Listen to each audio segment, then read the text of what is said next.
بسم اللہ الرحمن الرحیم صلی اللہ علی محمد۔ اور جب تم نے کہا اے موسیٰ ہم سے ایک ہی قسم کے کھانے پر ہرگز صبر نہ ہو سکے گا، اس لیے اپنے رب سے دعا کیجیے کہ وہ ہمیں زمین کی پیداوار ساگ، ککڑی، گیہوں، مسور اور پیاز دے۔ آپ نے فرمایا بہتر چیز کے بدلے ادنیٰ چیز کیوں طلب کرتے ہو؟ اچھا شہر میں جاؤ، وہاں تمہاری چاہت کی یہ سب چیزیں ملیں گی۔ ان پر ذلت اور مسکینی ڈال دی گئی اور اللہ کا غضب لے کر وہ لوٹے۔ یہ اس لیے کہ وہ اللہ تعالیٰ کی آیتوں کے ساتھ کفر کرتے تھے اور نبیوں کو ناحق قتل کرتے تھے۔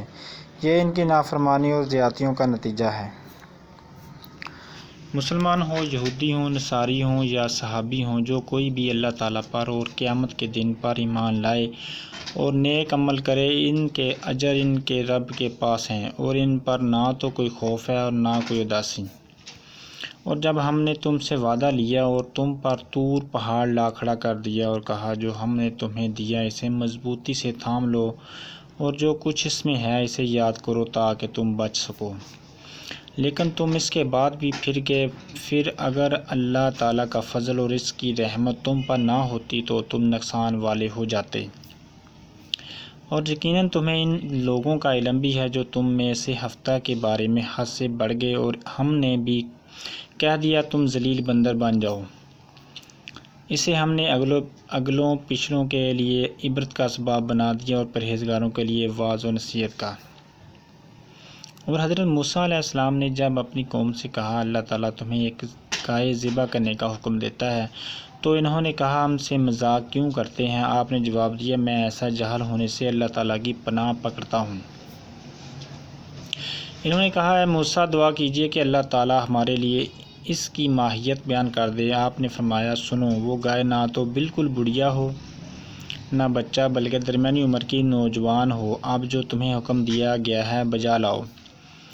وہ پھر کہنے لگے کہ دعا کیجیے کہ اللہ تعالیٰ بیان کرے کہ اس کا رنگ کیا ہے۔ فرمایا وہ کہتا کہ وہ گائے زرد رنگ کی ہے، چمکیلا اور دیکھنے والوں کو بھلا لگنے والا اس کا رنگ ہے۔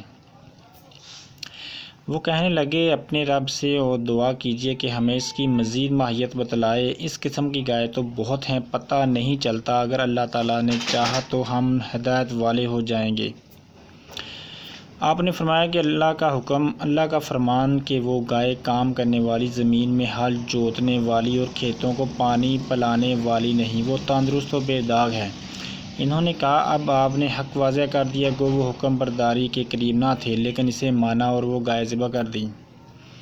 جب تم نے ایک شخص کو قتل کر ڈالا پھر اس میں اختلاف کرنے لگے اور تمہاری پوشیدگی کو اللہ تعالیٰ ظاہر کرنے والا تھا۔